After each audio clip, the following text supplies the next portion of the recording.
Hey everyone, welcome back. So this will be the final video for the uh, ISO 9000 2015 Clause 6 discussion.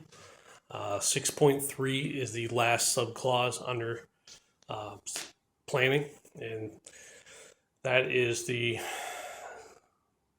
tracking of changes, the planning of changes. Now, change happens all the time, whether it's in our work life or our personal life.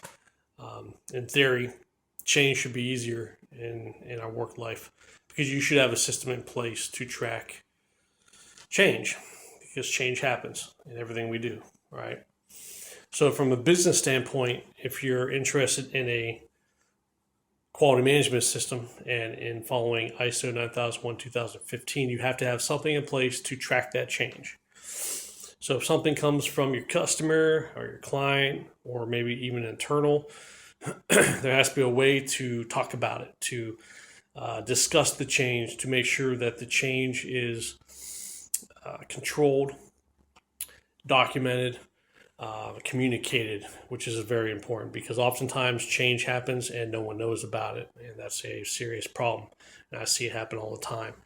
So if there's a change, those that are impacted, which could be the entire business, needs to know about it, of course, because if they don't, whatever that change is going to fail if they're not a part of the change. So developing the change once you have received it through maybe modification of an internal process that you may have, communicating that change to all those that are affected is key to the success of change in a business.